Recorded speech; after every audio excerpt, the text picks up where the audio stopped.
I'm focusing there is if, then it goes on.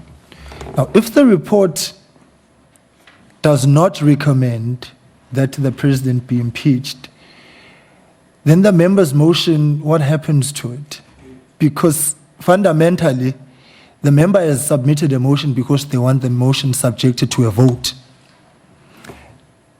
As it stands there now, the vote for 2/3 will only be set into motion if the report says recommends. Now, then it hasn't come full circle,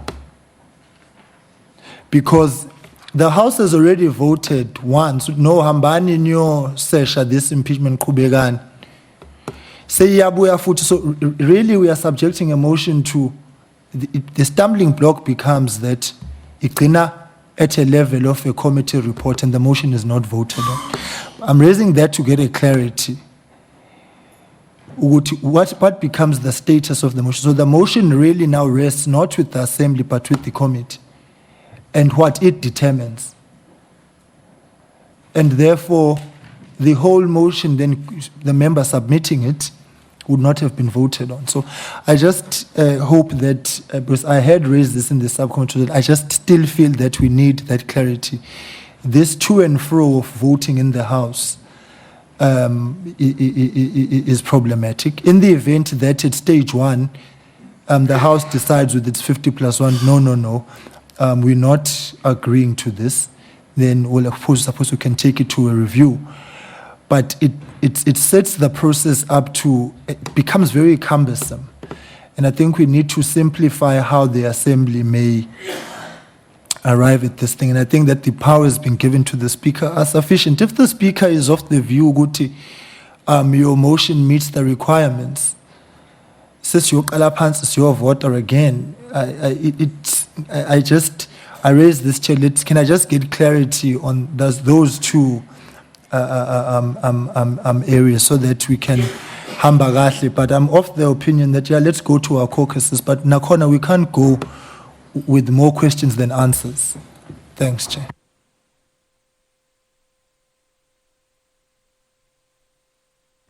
Thank you, Madam Speaker. The first step that Honorable Hleng was raised, the motion is submitted to the Speaker. Speaker then says the motion is in order. It's referred to the mechanism, say the committee. And then the committee comes back and says, no, there are grounds. Now, the dilemma that was grappled with on Tuesday when the subcommittee met was that paragraph, I think it's paragraph 80 and 179, that says the NA must decide whether grounds exist in order to initiate a process envisaged in the section. The NA must decide whether ground exists. The Assembly must decide. And that is, Honorable Hleng will recall that at some point when I was presenting, I was saying maybe the motion can move from preliminary stage straight to the committee and not to the House. But then this paragraph was raised that the Assembly must determine the existence of the grounds before. Sure, it's okay. So that is why you then end up with this initial process in the House. Now, Honorable Ndlozi has said maybe you could take it to the House for noting, and Chief will be saying we can discuss those issues. And then once there's a determination of the existence of the grounds, it then goes to the committee. The committee conducts the inquiry.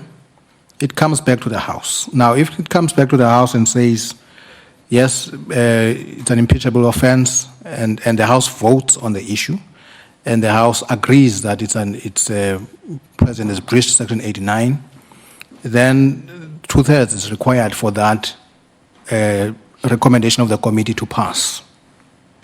If 2/3 is not achieved, then the report ends there. It's not. Yes, it ends there. So it's not carried.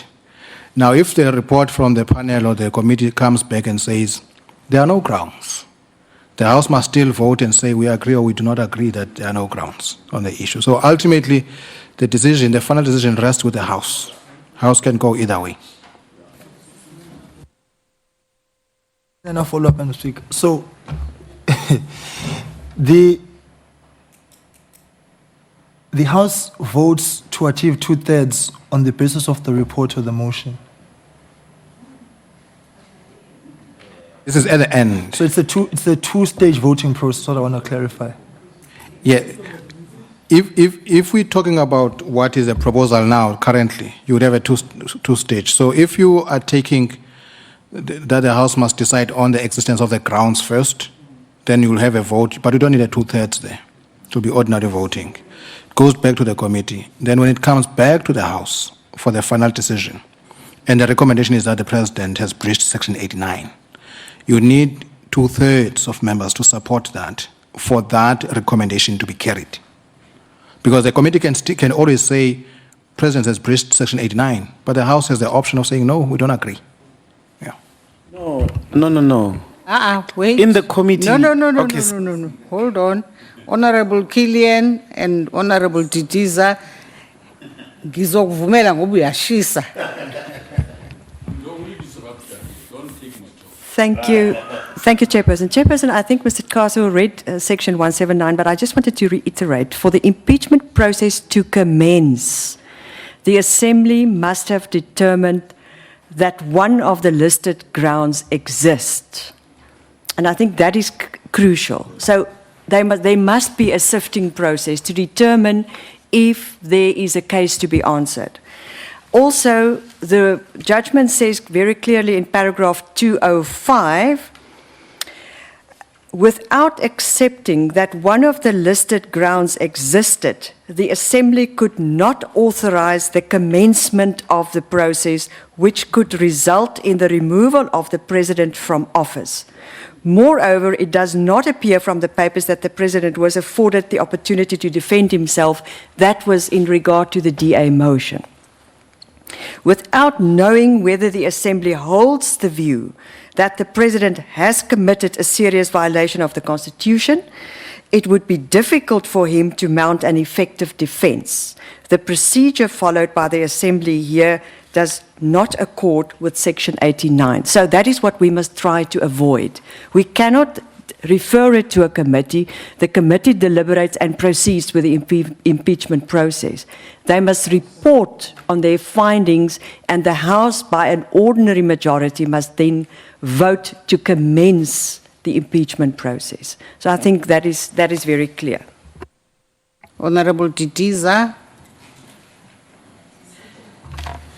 Thank you very much, Chair. You really want to speak? I would please? like to agree with what Comrade, let me say what Honorable Steenhuisen said, that, let's proceed, work in progress, maybe use a constitutional law to test whether what we are working on will meet the constitutional muster. And I think that will help us to move forward. I think the issues of divergence are not that big. So we can, and I'm sure as a subcommittee work, find one another in the process. Okay. Honorable members, I think largely we agree on the principle of agreeing with option 1. However, the position of the EFF must not be summarily dismissed. It should be acknowledged, and it should be actually raised even as we continue, so that we attend to it. This report must be taken to party caucuses, while it is also being enriched through consulting a constitutional lawyer. Let's agree to find such assistance and expertise, because it can only help us enrich our process. The Rules Committee must then meet after SONA with a view to finalize. So in between, let's do all this consultation. And then, of course, because the House adjourns mid-March, we have to finish all of this before we adjourn at that point. And indeed, the definitions must be refined to the extent that people would like to have certain changes or clarifications or elaborations, as well as any other drafting issues. So I hope I am largely representing the main discussion. Thank you very much. One last proposal, Yes. quickly. Can I propose that the Speaker sources the expertise of a retired Constitutional Court judge to help us interpret? That's the highest constitutional lawyer. Maybe we can even do 3 of them and they interpret the rule for us using the judgment. A retired Constitutional Court judge to give us advice. That's the highest must that we must pass. We will take your Moseneke is busy with proposal life as into Dimeni, but he might find consideration. time. Thank you very much. Honorable members, Time frame for parties. there? Time frame for the parties. The time frame for caucuses. How much time do you need? 2 weeks. 2 weeks shall be enough, really. Honorable Deputy Speaker, in manje. Mphakamsisana. Oh, awukusiphakamsana. You're speaking order, Madam Speaker. Absolutely. I wouldn't dare say that. Okay, honorable members, within the next 2 weeks, please, let's consult our caucuses. Let's come back before the mid-March deadline. Let's be done with all of this. Thank you. Yes. Bye-bye.